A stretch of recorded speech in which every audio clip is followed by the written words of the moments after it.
Bismillahirrahmanirrahim. Assalamualaikum warahmatullahi wabarakatuh. Alhamdulillah hamdan katsiran thayyiban mubarakan fi kama yuhibbu rabbuna wa yarda. Wassalatu wassalamu ala man la nabiyya ba'dah, amma ba'd. Alhamdulillah, para siswa SMA Plus Liwaul Furqan, kita bersyukur kepada Allah Subhanahu wa taala pada kesempatan di hari ini. Allah Subhanahu wa taala masih memberikan kita nikmat sehingga kita bisa melanjutkan pelajaran fikih kita walaupun masih dengan cara online. Mudah-mudahan Allah Subhanahu wa taala memberikan kepada kita semangat, kesungguh-sungguhan dan keistiqomahan untuk senantiasa belajar, untuk senantiasa memperdalam ilmu agama. Semoga Allah Subhanahu wa taala memberikan kita kemudahan dalam memahami setiap ilmu yang kita bahas dan juga memberikan kepada kita tambahan ilmu yang barokah, ilmu yang bermanfaat, ilmu yang menjadikan kita semakin memahami Islam, semakin dekat kepada Allah dan semakin diridhoi.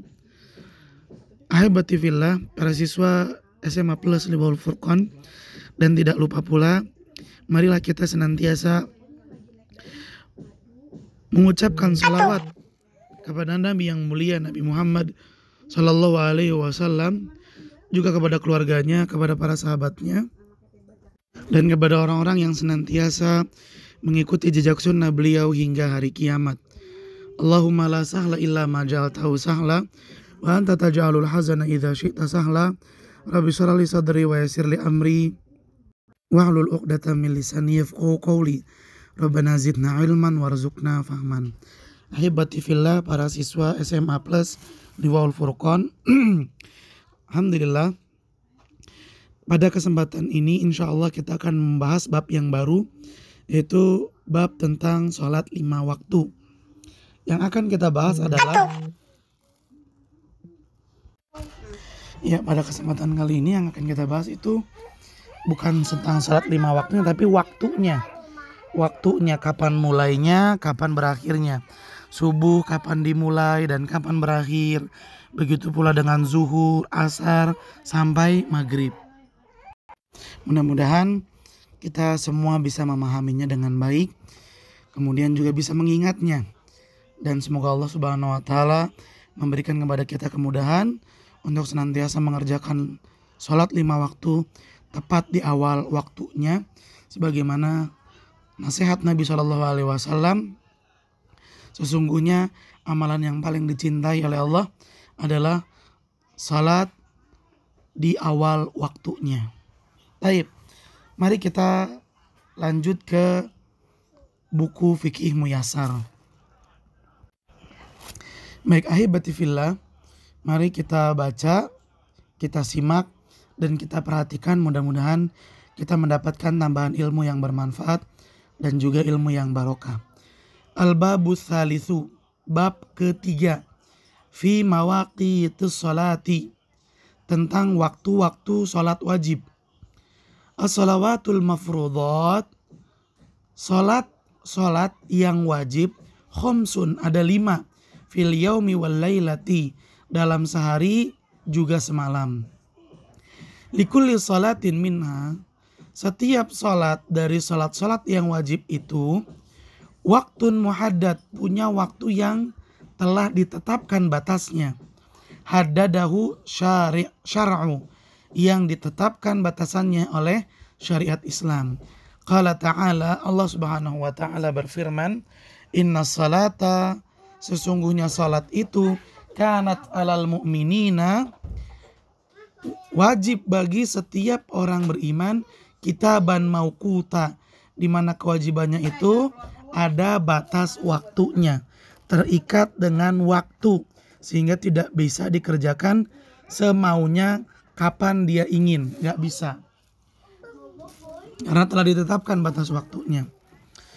Yakni artinya mafrudan fi awqatin muhaddadatin.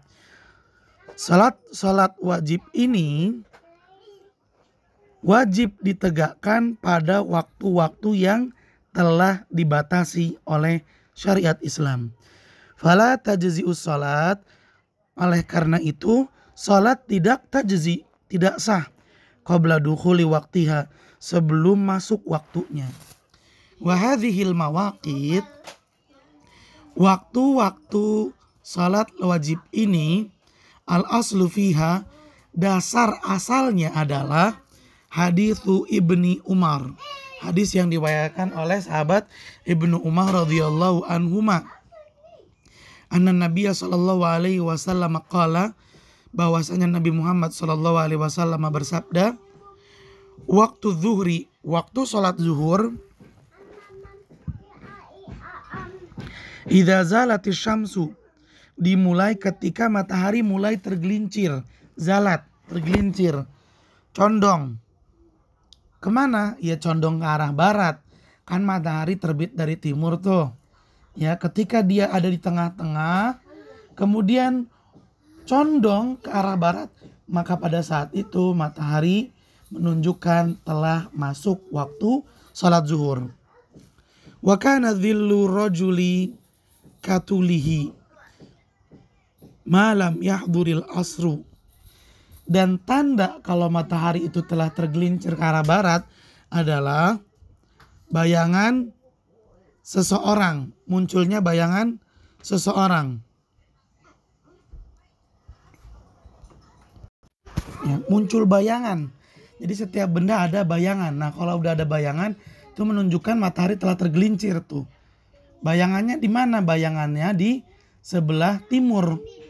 Jadi kalau kita berdiri di tengah-tengah, ya berdiri di tanah lapang, kalau belum ada bayangan yang muncul atau bayangannya masih ada di sebelah barat, berarti belum masuk waktu sholat zuhur. Tapi kalau kita berdiri di tengah lapang dan sudah ada bayangan di arah timur, ya, bayangannya bukan di barat lagi tapi di timur, ini menunjukkan waktu sholat zuhur telah tiba. Sampai kapan? Wa kana dhillu rajuli katulihi, sampai bayangan seseorang itu sama panjangnya dengan orang tersebut. Misal seseorang panjangnya 2 meter, bayangannya juga kira-kira 2 meter. Kalau sudah seperti itu udah habis waktu sholat zuhur. Habis waktu sholat zuhur, ya. Itu akhir waktu sholat zuhur. Sampai bayangan seseorang sama tingginya dengan orang tersebut, itu waktu akhir sholat zuhur sampai sebelum masuk waktu sholat asar. Wa waktul asri malam tasfarra syamsu.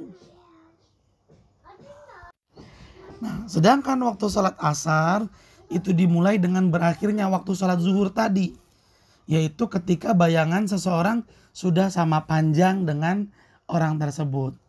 Jadi sekali lagi ya ikhwan, kalau kita berdiri di tengah lapangan dan sudah ada bayangan di bagian timur, ya di sebelah timur kita udah muncul bayangan, itu telah masuk waktu sholat zuhur.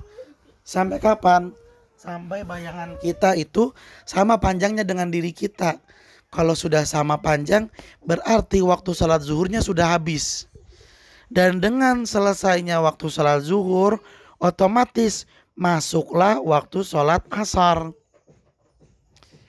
Sampai kapan waktu sholat asar? Wa waktul asri malam tasfarra syamsu.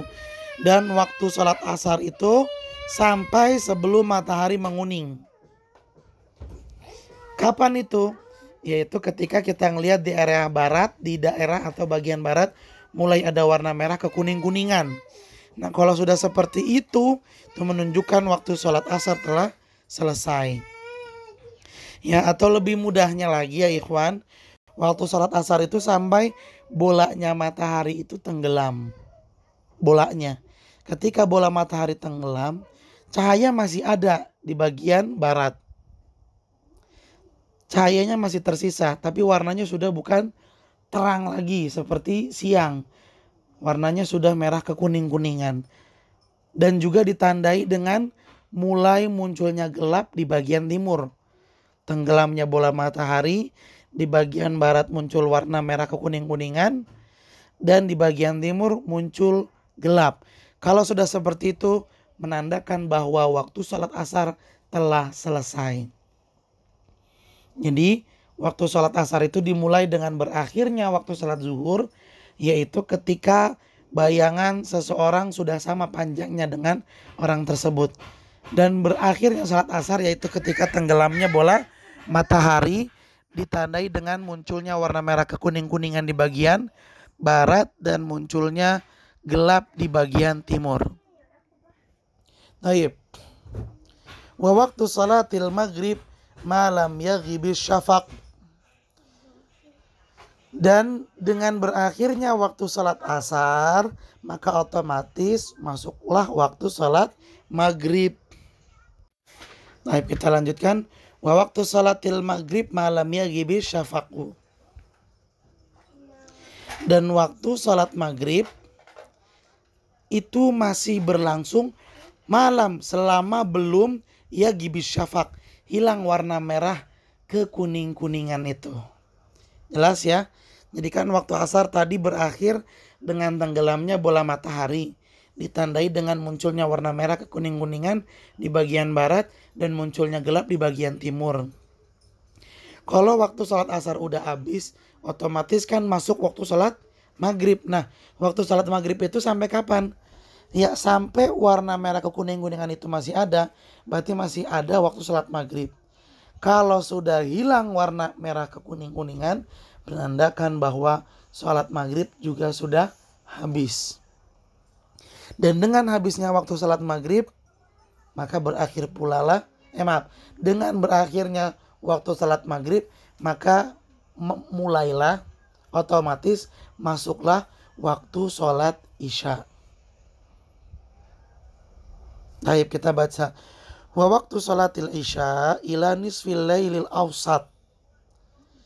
Dan waktu sholat isya itu sampai tengah malam. Ingat, waktu sholat isya itu sampai tengah malam, bukan sampai subuh. Keliru jika ada orang yang mengira waktu sholat isya sampai subuh. Lah. Waktu sholat isya dimulai dengan berakhirnya sholat maghrib. Kapan itu? Ketika warna merah kekuning-kuningannya sudah hilang di bagian barat. Dah habis, dah hilang, berakhir sholat maghrib, otomatis masuk sholat isya. Sampai kapan sholat isya? Sampai tengah malam.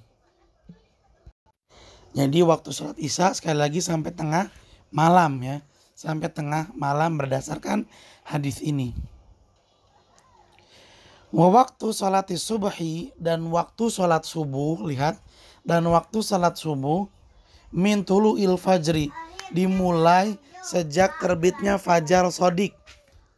Fajar sodik namanya, yaitu warna terang ya. Jadi fajar sodik itu adalah cahaya yang memanjang di ufuk ya, di ufuk, dan cahayanya ini semakin terang, nggak hilang. Perlu kita ketahui bahwa fajar itu cahaya, dan fajar ini muncul setelah malam. Dan fajar ini ada dua macam, ada fajar kadzib, ada fajar shadiq.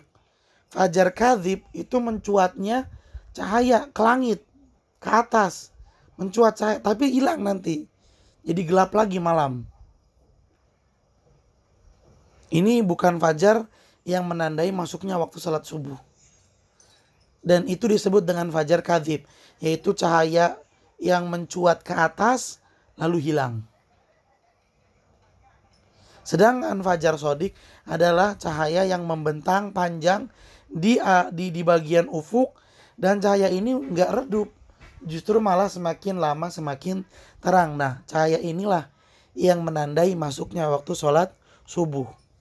Malam tatlu isyamsu, dan waktu subuh itu terus berlangsung sampai malam tatlu isyamsu, sampai matahari terbit. Kalau matahari udah terbit, maka waktu sholat subuh sudah habis. Baik, ini dia ahibati fillah, mulai dan akhir sholat 5 waktu yang harus betul-betul kita perhatikan dan kita ingat.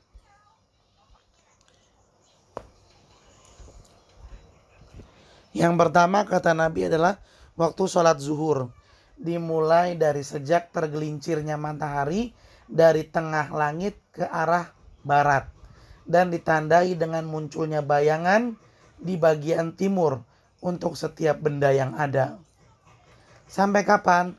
Sampai bayangan benda atau seseorang panjangnya sama dengan benda dan orang tersebut. Kalau udah sama berarti habis waktu sholat zuhur dan otomatis masuk waktu sholat asar. Sampai kapan waktu sholat asar? Sampai terbenamnya bola matahari yang ditandai dengan adanya gelap di bagian timur dan munculnya warna merah kekuning-kuningan di bagian barat. Kalau sudah seperti itu, maka berakhirlah waktu sholat asar. Dan dengan berakhirnya waktu sholat asar, otomatis masuklah dan mulailah waktu sholat maghrib. Sampai kapan sholat maghrib itu berlangsung waktunya? Sampai warna merah kekuning-kuningan itu hilang. Kalau warna merah kekuning-kuningannya belum hilang, berarti sholat maghrib waktunya masih ada. Tapi kalau udah hilang, artinya waktu sholat maghrib sudah habis. Dan dengan habisnya waktu sholat maghrib, maka otomatis masuk dan mulailah waktu sholat isya. Sampai kapan waktu sholat isya? Yaitu sampai tengah malam. Ingat, waktu sholat isya sampai tengah malam. Lalu sholat subuh kapan dimulai? Yaitu ketika terbitnya fajar shodiq. Cahaya yang membentang di bagian ufuk dan cahayanya semakin lama semakin terang. Sampai kapan? Sampai terbitnya matahari. Kalau matahari udah terbit berarti waktu sholat subuh sudah berakhir. Baik, kita baca penjelasan yang ada di kitab Fikih Muyassar. Fasolatu zuhri, maka salat zuhur yabda'u waktuha bizawali syamsi. Dimulai waktunya bizawali syamsi, dari tergelincirnya matahari, ay mailuha an kabidis sama, yaitu miringnya matahari dari tengah-tengah langit, ila jihatil maghrib, ke bagian barat. Wayam ta'du waktuha, dan waktu salat zuhur itu berlangsung ila an yasira, sampai dhillu kulli syai'in, bayangan setiap benda, mithlahu, sampai bayangan setiap benda panjangnya sama dengan benda tersebut. Fitul, ya, panjangnya sama. Wa yustahabbu ta'jiluha fi awwali waktiha, dan disunnahkan untuk menyegerakan sholat zuhur di awal waktunya. Illa idza ishtaddal harru, kecuali cuacanya lagi sangat panas, lagi terik. Fayustahabbu ta'khiruha ilal ibrad. Kalau cuacanya lagi panas banget, maka disunahkan kita untuk menunda waktu sholat zuhur dari awal waktunya ilal ibrad. Apa itu ibrad? Ibrad itu sampai udara atau keadaan mulai dingin, mulai adem maksudnya. Kapan itu ya? Ketika dekat-dekat waktu sholat asar.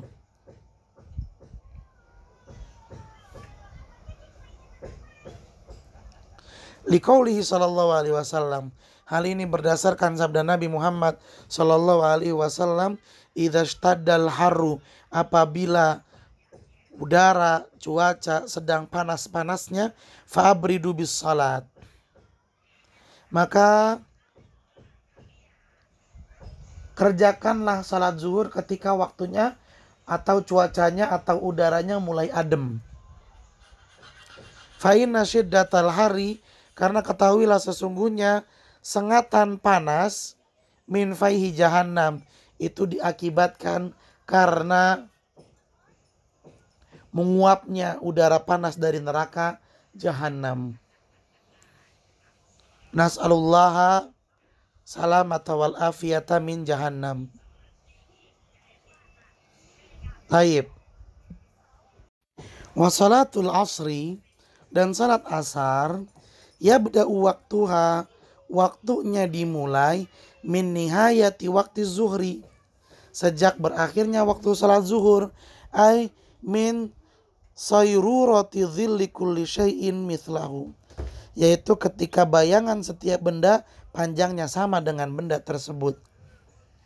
Wa yantahi bi ghurubi syamsi, dan berakhir waktu salat asar yaitu ketika matahari tenggelam.